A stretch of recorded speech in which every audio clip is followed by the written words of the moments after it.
Hello, and welcome back to the Olive Oil Critic, where we learn a little bit more about olive oil every day. And I'm sure that you have been hearing over and over and over again, at least I sure have, about how challenging this specific harvest has been throughout 2023, especially in the Mediterranean. Olive oil prices are going crazy. At least here in Canada, the price of olive oil on our shelves has doubled in the last year, 18 months. Prices are crazy on the wholesale market. They're crazy everywhere. The harvest was a challenge. I could go on and on and on for so many reasons. This was just a really, really, really hard year for olive oil, period. High quality producers, general everyday olive oil, all of it. It's just been a really, really hard year. And there's one minor, tiny exception is that Puglia actually had a great harvest. So the south of Italy, the heel of the boot, Puglia actually did well.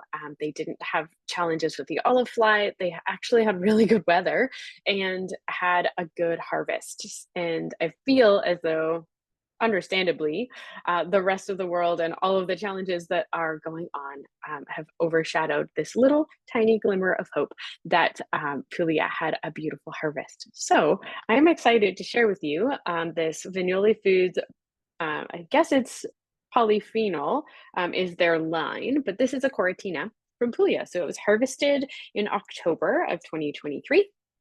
And this oil specifically, and this line is all about the health benefits and lots of phenols. And this oil specifically in Coratina, of course, is known for its high phenolic content. But this one has more than 250 milligrams per kilo of phenols in it, which is awesome. So let's give it a taste.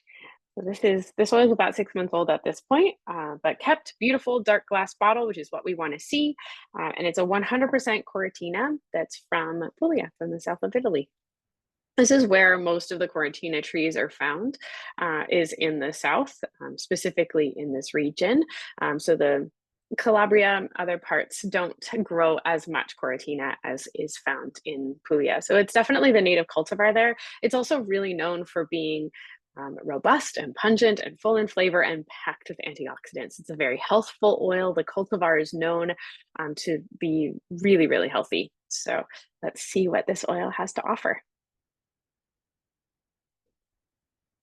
Oh, apple right off the bat. Granny Smith apple peel is very, very present on the nose. It's also beautifully herbaceous. Hints of grass, touches of artichoke, but definitely that forward fruity appley flavor. And you can tell that it's quite early in its harvest. It's not very ripe in flavor, but definitely green notes. That green Granny Smith apple flavor is present on the nose. All right.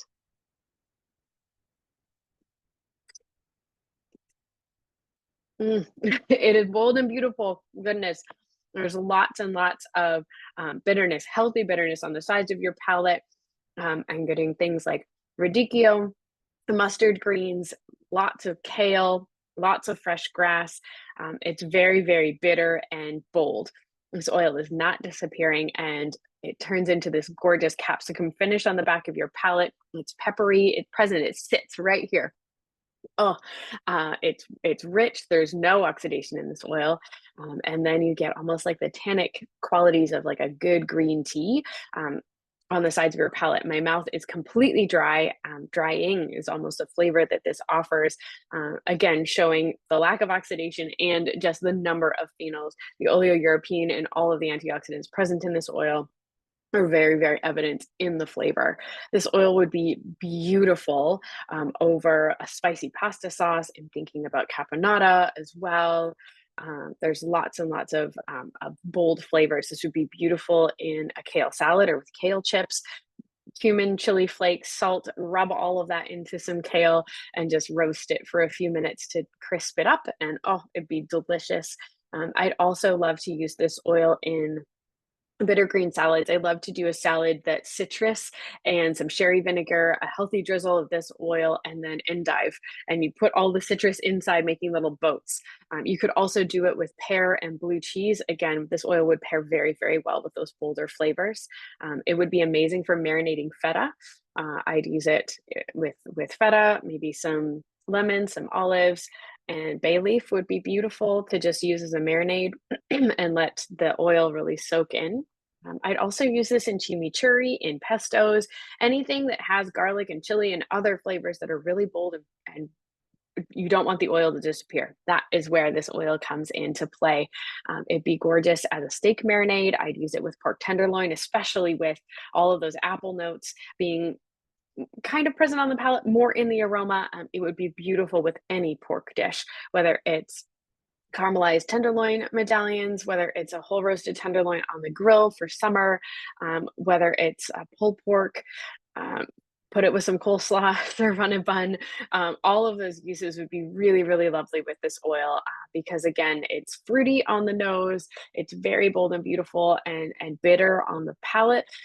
And again, if you're using an oil like this, adding just a hint of acid really allows all the fruitiness to come alive. So don't hesitate to or be wary of this oil because it is so bitter and there is that healthy bitterness present. That's a good quality in olive oil. We always think bitter is good. But again, if you add just a touch of acid, it completely will change the flavor profile and you'll get a really delicious, fruity forward oil. And a lot of that bitter flavor will be canceled out just the way that the flavors interact on our palate. So very versatile. Bold and beautiful would be my words for this Coratina from Vignoli Foods.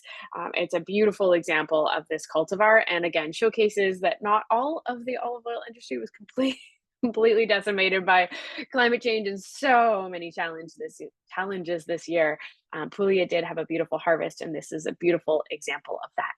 Right. Thank you for listening, and I hope you get a chance to try this oil.